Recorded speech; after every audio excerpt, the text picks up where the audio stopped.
Olá, pessoal. Eu sou o Guilherme e bem-vindos à 10ª aula do nosso curso de Teoria Antropológica 1.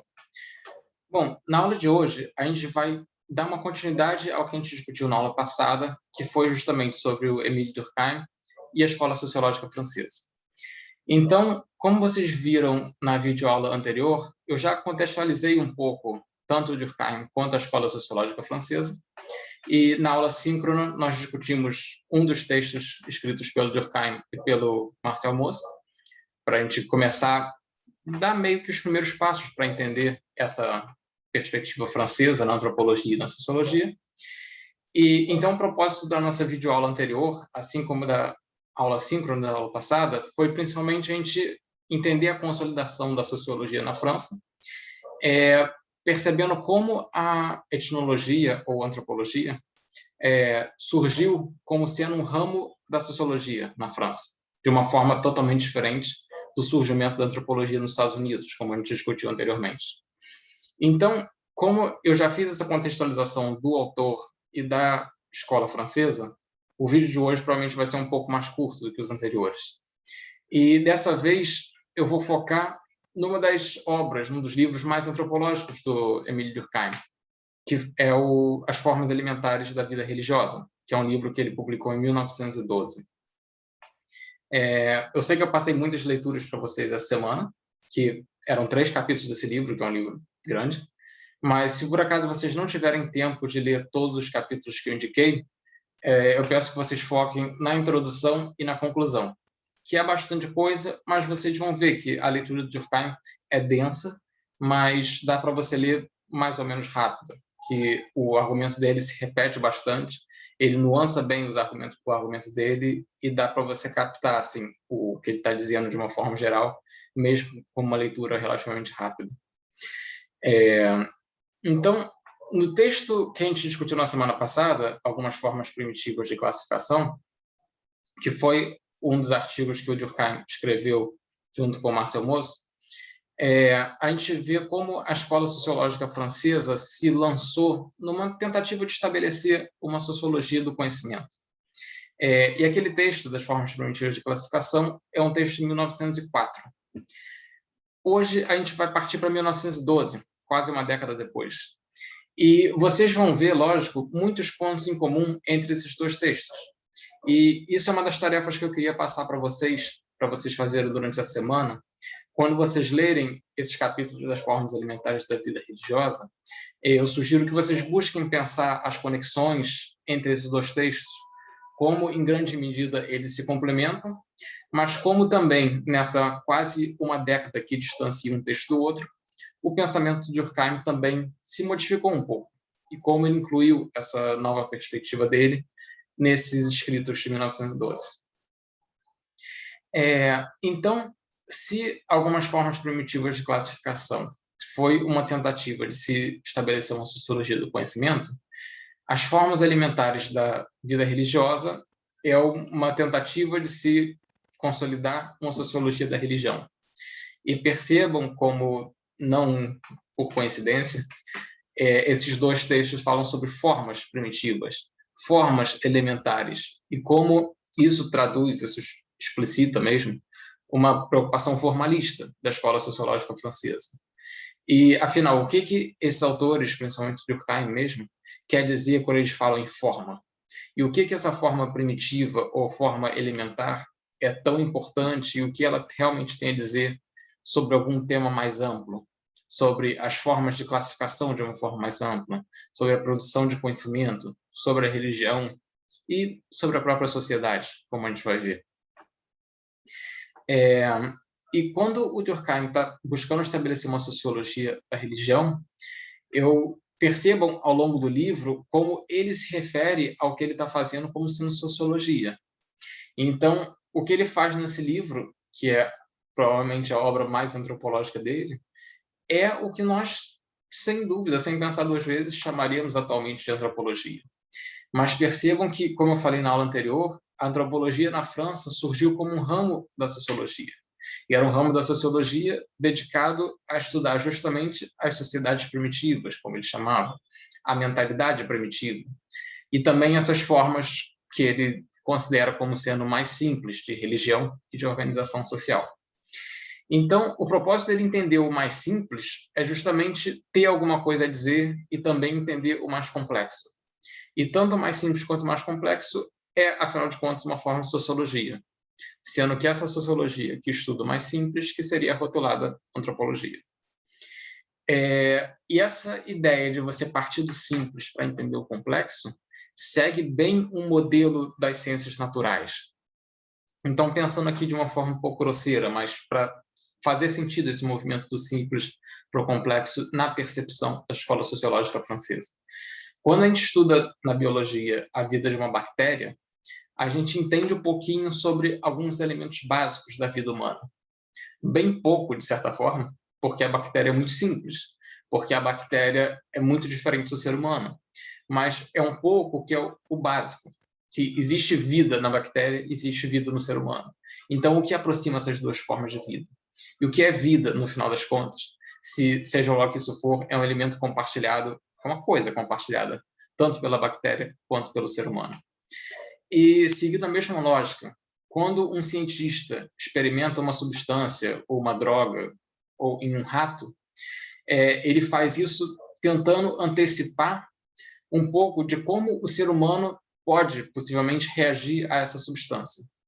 Então, porque por mais que a bactéria e o rato sejam radicalmente diferentes dos seres humanos, eles têm um pouquinho daquilo que a gente tem e do que caracteriza todos nós, humanos, ratos e bactérias, como seres vivos. Então, se você experimenta uma substância em um rato, você pode antecipar como essa substância vai reagir com o corpo humano, porque, afinal de contas, nós, tanto o homem quanto o rato, compartilham certos elementos biológicos que caracterizam eles como seres vivos. Da mesma maneira, se você tenta entender o totemismo australiano e as formas alimentares dessa religião simples, de uma sociedade simples, você teria ali os elementos básicos que explicam também as fundações, as bases da religiosidade das sociedades complexas. Se você pensar, por exemplo, no catolicismo, no protestantismo e tudo mais.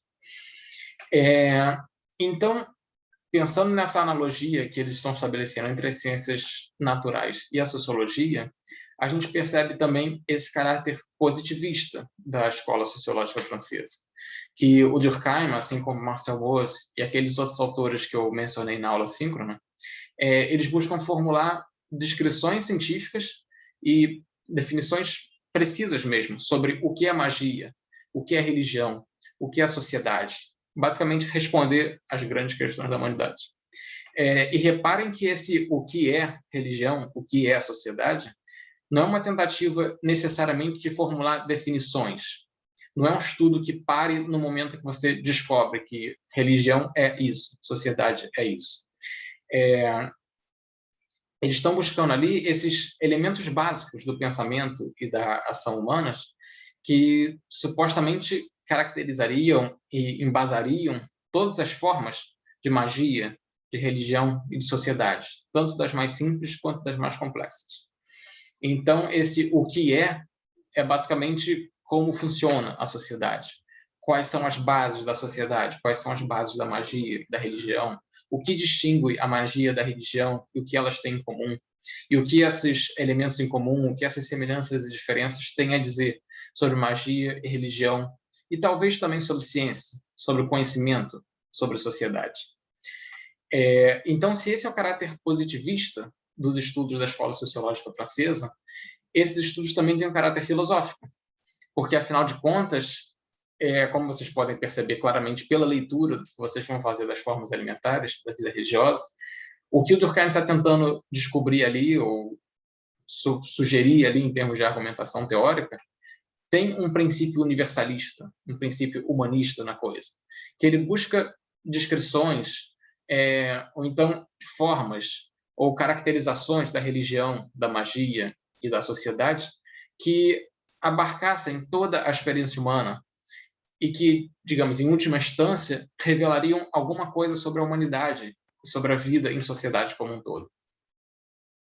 E, juntando esse caráter filosófico com esse caráter positivista, vocês veem essa escrita rebuscada, essa pretensão quase enciclopédica de dar conta de tudo, digamos assim. Como se cada escrito desses, que vocês vão ver também na leitura complementar que eu sugeri essa semana, sobre esboço de uma teoria sobre a magia, o Durkheim falando sobre religião, o Marcel Mauss falando sobre magia, como eles escrevem esses textos muito longos e detalhados que se propõem a dar conta de tudo. Quase como se fosse um catálogo, por exemplo, de todos os aspectos, de todos os cultos, de todas as formas rituais do sistema totêmico australiano. Então, daí o resultado é esse calhamaço das formas alimentares da vida religiosa, esse calhamaço de mais de 600 páginas, que se propõe a fazer, como eu falei, uma cobertura completa de tudo relacionado ao totemismo australiano, de dar conta dessa totalidade. Então, essa ambição catalográfica, enciclopédica da coisa, tem a ver com esse caráter positivista da escola sociológica francesa, comparado com outras escolas antropológicas que a gente vai ver por aí, onde os autores escrevem muito menos, e não tem essa pretensão de dar conta de todos os detalhes. E outro aspecto interessante também para a gente considerar do Durkheim, nesse livro especificamente, é como ele leva o método indutivo, que estava começando a caracterizar a antropologia e a sociologia, às últimas consequências. Então, só lembrando o que a gente discutiu numa das aulas iniciais do curso, o método indutivo é basicamente aquele que parte do particular para o geral. É aquele que estuda uma sociedade humana específica e, a partir dessa sociedade humana, busca dizer alguma coisa muito mais ampla sobre a humanidade, sobre o que significa ser humano, o que significa habitar o mundo. Então, basicamente, de acordo com esse método indutivo, levado às últimas consequências pelo Durkheim, os achados sobre uma religião simples, como o totemismo australiano, podem ser generalizados para se pensar religiões de uma forma muito mais ampla, porque, na argumentação dele, todas as religiões têm as mesmas bases, compartilham os mesmos elementos fundamentais. Então, se a gente estuda uma religião muito simples, que tem menos elementos, que esses elementos aparecem de uma forma mais evidente, a gente pode usar esse material para depois entender os elementos mais complexos e mais envolvidos, que estão na base, por exemplo, das religiões ocidentais modernas. Então, é um exemplo até que ele traz da doença, por exemplo. Se um paciente entra no hospital com uma dor localizada ou com um problema de saúde relativamente simples, que pode ser identificado imediatamente pelo médico, é fácil o médico saber qual é o problema exatamente e pensar numa solução, numa cura para aquela doença. Agora, se o paciente teve uma doença, uma dor localizada, e essa doença foi se expandindo e atingindo outros órgãos, foi se amplificando e foi comprometendo o corpo do paciente, o organismo dele como um todo, fica mais difícil de você localizar a origem dessa doença, porque a doença já se ramificou, já se complexificou demais. Então, estudar a religião mais simples, as sociedades mais simples, é uma forma de você encontrar de uma maneira mais evidente esses elementos básicos da religiosidade humana. Então, nesse livro, o Durkheim parte do totemismo australiano para entender as religiões de uma forma mais ampla, como eu falei. E ele usa as religiões como ponto de partida para explicar duas coisas. A primeira delas é a produção de conhecimento, que ele fala muito nesse livro, além também dos capítulos que vocês vão ler para a nossa aula síncrona, ele fala muito sobre os sistemas de categorização e classificação vigentes no totemismo australiano, que é basicamente como você, no caso, os australianos, dessas aldeias que ele estudou, vai classificar os elementos do mundo. Mais ou menos a discussão que a gente teve na semana passada sobre os totens, sobre como os totens são uma forma de você organizar as pessoas de uma determinada sociedade, assim como também os animais, elementos da natureza, planetas, luas e tudo mais, estações do ano.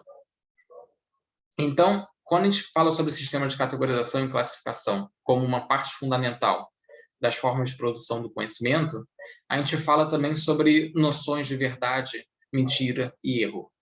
Então, o Durkheim escreve uma frase nesse livro que vai se tornar uma das frases mais clássicas dele, que é basicamente aquela de que nenhuma instituição humana é baseada no erro e da mentira, porque se ela fosse, ela não perduraria por tanto tempo.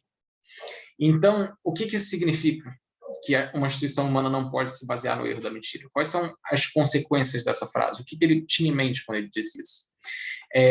Isso anuncia uma tentativa dele de se levar a sério os nativos que ele está estudando. Então, vamos pensar um pouquinho no Fraser, voltar um pouquinho lá nos evolucionistas para a gente entender as consequências dessa frase do Durkheim e com quem que ele está dialogando aqui. O Fraser estabelecia uma sequência evolutiva, lembra disso? Incluindo magia, religião e ciência. Então, na percepção do Fraser, a magia e a religião eram formas de produção de conhecimento e de se produzir explicações causais para a vida e para o mundo. Mas essas formas de produção de conhecimento, na visão do Fraser, eram inferiores à ciência. Agora, passando do Fraser para o Durkheim. Para o Durkheim, uma religião pode sim ser inferior às outras. Mas o que é importante é que todas as religiões ainda praticadas, ou que foram praticadas durante muitas décadas, digamos assim, por muitas pessoas, respondem a necessidades e a demandas específicas de uma determinada sociedade, de um determinado grupo humano. Então, se essas religiões correspondem a essas necessidades que são legítimas, que são reais, então todas as religiões são importantes, são legítimas e são válidas. E entender essas religiões passa por essa necessidade de se levar o nativo a sério. A gente não pode tentar entender, por exemplo, por que para determinado grupo indígena australiano da época, do início do século XX, determinado tipo de pedra ou determinada planta eram sagrados, se a gente não levar a sério o que aquele fiel, aquela pessoa que segue aquela religião, aquele crente, a forma como ele percebe esse animal ou essa planta. Porque se alguém chega para você e fala, essa pedra é sagrada para mim e eu não posso pisar nela, senão eu posso morrer, se você, enquanto antropólogo, ri disso, ou então pensa, tá, tudo bem, o cara está falando isso, mas isso todo mundo sabe que não faz sentido, você não está levando ele a sério. Então, a partir do momento que você se dispõe a entender seriamente a perspectiva desses fiéis, crentes ou praticantes de uma determinada religião, você vai ver de fato como eles percebem aquilo que eles fazem, percebem o envolvimento deles com aquela religião e vai perceber como a prática religiosa deles afeta a vida deles para além daquela religião mesmo. E é aí que a gente consegue, na visão do Durkheim, usar a religião para entender coisas para além da religião, para entender a própria sociedade, em última instância. Então, o primeiro aspecto que eu queria que vocês lembrassem, que é o que eu acabei de falar desse texto, é sobre a forma como ele discute os sistemas de categorias e classificações e a própria produção de conhecimento a partir dessas ideias de verdade e erro. E a segunda coisa é que ele usa a religião para se entender a própria sociedade.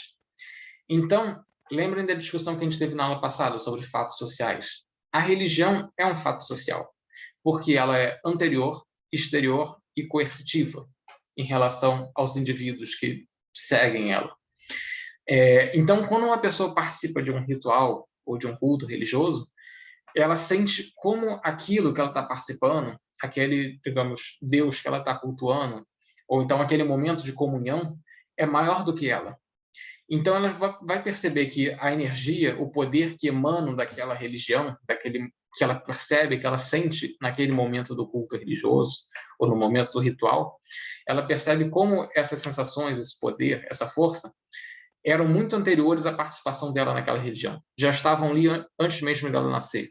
E esse poder, essa força vão continuar existindo naquele meio religioso muito depois que essa pessoa morrer. Então, esse poder é anterior, é exterior e é coercitivo à pessoa.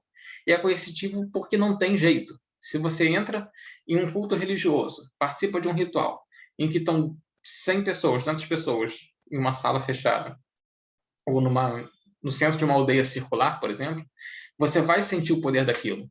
Você pode não concordar, pode não se interessar, pode não se identificar com os valores que estão sendo promovidos e defendidos ali, com os valores religiosos daquele ritual, daquela ocasião. Mas você vai sentir o valor que aquilo ali tem. Você vai sentir uma religião em ação. E daí a religião ser um fato social. E aqui a gente chega a alguns conceitos importantes que o Durkheim está trazendo com esse livro, que é o primeiro deles de efervescência coletiva e o segundo, consciência coletiva. Então, pensa, por exemplo, em um culto religioso numa igreja evangélica, ou então um ritual totêmico numa aldeia australiana, ou ainda, indo um pouco além da própria ideia de religião mesmo, se a gente pensar em um comício de um político específico, ou então em uma torcida num estádio de futebol.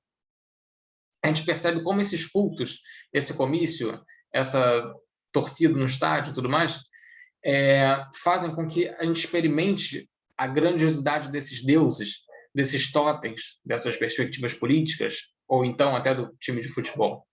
E quando você participa de um evento desses, você se sente como se você fosse parte dessa grandiosidade toda. Como se esse Deus, de alguma maneira, te envolvesse, falasse contigo diretamente. Você percebe um time ganhando num estádio de futebol lotado, você tem aquela sensação de que aquilo ali é grandioso demais e você se sente parte daquela torcida. E a torcida e o time se tornam uma coisa só. Então, nesses momentos de grandiosidade, de intensidade, de efervescência coletiva, do vocabulário de Durkheim, você sente o poder da religião. Você sente o poder de estar sendo parte dessa coletividade. E esse poder, em última instância, emana da própria sociedade que se estabeleceu em torno desses elementos, a princípio, religiosos. Então, entender essa comunhão religiosa e o poder dessa comunhão faz com que a gente entenda a própria ideia de poder. E esse poder é a força que, finalmente, alimenta as sociedades e que faz com que as pessoas se sintam membros de alguma coisa, parte de alguma coisa que vai muito para além delas, que é maior e mais poderosa do que elas enquanto indivíduos. Então, logicamente, eu não vou entrar nos detalhes do texto para a gente poder discutir esse livro, Das Formas Elementares da Vida Religiosa, na nossa aula síncrona. Mas eu queria aqui trazer alguns desses elementos principais do livro para chamar a atenção de vocês para algum desses aspectos, quando vocês forem fazer a leitura. E quando vocês lerem os capítulos que eu indiquei para vocês na ementa do curso, eu sugiro que vocês foquem principalmente em 3 aspectos.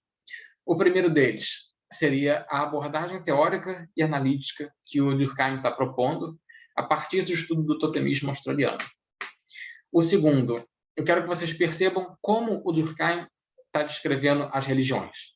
Quais são os elementos essenciais e básicos que ele está atribuindo à religião de uma forma mais ampla. E o terceiro ponto, o que é finalmente o tema desse livro? Que é um livro que se chama As Formas Elementares da Vida Religiosa, mas que ele fala muito, em praticamente todos os capítulos dessas 600 páginas, sobre totemismo australiano. Mas depois ele expande o totemismo australiano para falar sobre religiões. Depois ele usa as religiões e expande isso para falar sobre ação social, consciência coletiva, formas de produção de conhecimento.